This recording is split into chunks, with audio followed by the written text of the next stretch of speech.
तो आज है रेफ्रिजरेशन साइकिल। रेफ्रिजरेशन बेसिकली एक साइकिल होता है कि रेफ्रिजरेंट उसी के अंदर रह के, उसी के अंदर सर्कुलेट करता है, आता जाता है। जैसे आपने वाटर साइकिल सुना है? वाटर साइकिल में क्या होता है कि पानी भाप बनता है, बादलों में जाता है, बादल बनता है, बादल ठंडे होते हैं तो बारिश होती है तो पानी फिर ज़मीन पे आ जाता है। That is called ref water cycle. ऐसे ही रेफ्रिजरेशन साइकिल का है। तो इसमें जो कंपोनेंट्स आपको मालूम ही है कि ये कूलिंग कॉइल है, ये कंडेंसर है और ये कंप्रेसर है। और ये दोनों जो छोटी-छोटी दिख रही है, ये कैपिलरी है, पतली-पतली जो दिख रही है और ये लिक्विड फिल्टर है। अब वो बेसिकली होता क्या है कि कंप्रेसर की जो वर्किंग है इस गैस के साथ में, ये कंप्रेसर की डिस्चार्ज लाइन है, और ये सक्शन लाइन। अब फंक्शनिंग होती कैसे है, इसके अंदर गैस चार्ज रहती है, कंप्रेसर इस गैस को पंप करता है, तो पंप करने के लिए हाई प्रेशर और हाई टेम्परेचर पर ये गैस कंडेंसर में एंटर करती है। जब ये कंडेंसर में हाई टेम्परेचर हाई उस पे एंटर करती है, तो कंडेंसर इसको ठंडा करने का काम करता है। कंडेंसर में इसको ऐसे करके ये पाइप जिग-जैग होती है, इनमें जैसे ये मूव करती है, इसके ऊपर फिन्स होती है और हवा जब चलती है तो इसको इसकी गर्मी फिन्स में आती है और एयर में निकल जाती है। तो यहाँ से जब ये लिक्विड फ़िल्टर पे आती है, तो इसका टेम्परेचर 40 डिग्री और प्रेशर 300 पीएसआई तक होता है। 280 से 300 पीएसआई। उसके बाद कैपिलरी में इसका फ्लो, जब इसमें यहाँ पे कैपिलरी में इसको होता है क्योंकि कैपिलरी बहुत नैरो होती है, पतली। जब यहाँ पे इसका प्रेशर स्प्रे होता है, तो कूलिंग कॉइल के अंदर जब इसका प्रेशर मेज़र किया जाता है तो 60 पीएसआई और 2 डिग्री के करीब होता है। तो जैसे ही यह कैपिलरी स्प्रे करती है, तो ये गैस का बिहेवियर ही होता है कि स्प्रे करने पे या इसके अंदर कोई भी एक्शन हो, तो ये बिल्कुल लो टेम्परेचर में चली जाती है। तो इसके लिए जब यहाँ पे इसका लो टेम्परेचर हो जाता है, तो ये कूलिंग कॉइल ठंडी हो जाती है। ठंडी होने के बाद में ये कूलिंग जो गैस होती है, कोई भी लिक्विड हो, वो अपनी पोज़ीशन रिवर्स क्रिएट करना चाहता है या अचीव करना चाहता है। जैसे पानी का बर्फ़ जमा हो, बर्फ़ क्या काम करती है? पिघलती है। या पानी को भाप बना दें, तो भाप भी रिटर्न अपनी पोज़ीशन में आने की कोशिश करता है पानी बनने की। तो ऐसे ही गैस अपनी नॉर्मल पोज़ीशन में आने के लिए हीट कंज़्यूम करती है। हीट चाहिए उसको।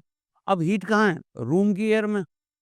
जो रूम की एयर जो कूलिंग कॉइल पे होके गुज़रती है, तो उसके अंदर से हीट वो गैस खींचती है।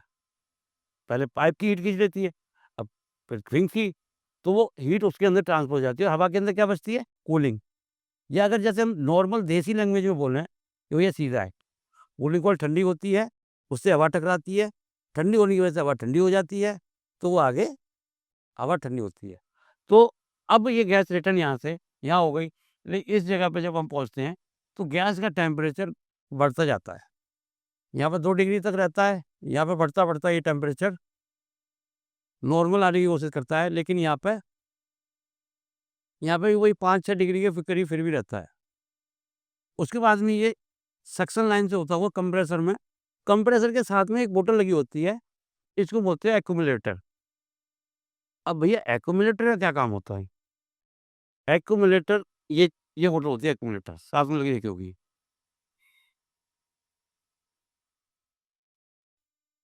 एक्यूमुलेटर का बेसिकली काम ये होता है कि कंप्रेसर, ये एक तरीके से इसको एयर कंप्रेसर भी बोलते हैं। अब एयर कंप्रेसर को क्या चाहिए? वेपर, किसी भी चीज़ का वेपर चाहिए।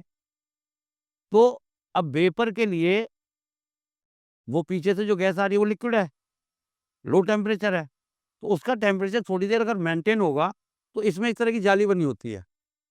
ऊपर वाला जो पाइप आया रहता है वो नीचे की तरफ रहता है और नीचे वाला पाइप ऊपर की तरफ रहता है। तो जो ऊपर से लिक्विड गैस आई वो नीचे बैठेगी। अब वो जब गर्म होगी, तो जब वेपर बनेगी तो यहाँ पे लिक्विड आ गया। जब ये वेपर बनेगा तो इस पाइप से कंप्रेसर में जाएगा। तो इस तरीके से केवल तो इससे कंप्रेसर को वेपर मिलता है। अब अगर इसको ना लगाएँ तो क्या होगा? कभी आपने पानी पिया है? जब हम पानी पीते हैं और एकदम से पानी गले के अंदर चला जाता है तो गले में चॉक हो जाता है पानी। सेम इसके अंदर हो जाएगा। अगर कभी आप गैस चार्ज कर रहे हो, आप एक चीज़ नोटिस करना कि अगर आपने कई बार होता है ना कि या किसी को देखा होगा सिलेंडर उल्टा कर देते हैं। अगर आपने उसको ज़्यादा उल्टा कर दिया ज़्यादा देर तक, तो सेम पोज़ीशन बन जाती है। यहाँ से लिक्विड अगर सपोज़ करो ये सुराख जैसे ये लाइन है यहाँ पे है और इसका यहाँ पे है। अगर ये लिक्विड यहाँ तक भर जाएगा, तो कंप्रेसर के अंदर लिक्विड जाएगा। वो लिक्विड कंप्रेसर के अंदर जाएगा, तो कंप्रेसर के अंदर जो रोटरी है, वो स्टक होगा। स्टक तो नहीं होगा, लेकिन वो लिक्विड उसके अंदर स्टक हो जाएगा। और कभी आपके पास ये नोटिस आएगा कि कंप्रेसर भी चल रहा होगा। आपने गैस पूरी लिक्विड पूरी गैस भी खत्म हो गई उसके अंदर। लेकिन कंप्रेसर जो आपकी कूलिंग कॉइल है, उसमें से आइस मेल्ट नहीं होगी। पूरा प्रेशर क्रिएट नहीं होगा क्योंकि लिक्विड फँस गया उसके अंदर। तो ये हमेशा की चीज़ है कि जो आपको गैस चार्ज करनी है, वो ज़्यादातर वेपर फॉर्म में ही करनी है। वेपर फॉर्म कैसे? सिलेंडर आपको सीधा खड़ा रखना है, उससे गैस चार्ज होगी आपकी और प्रॉपर वे में होगी।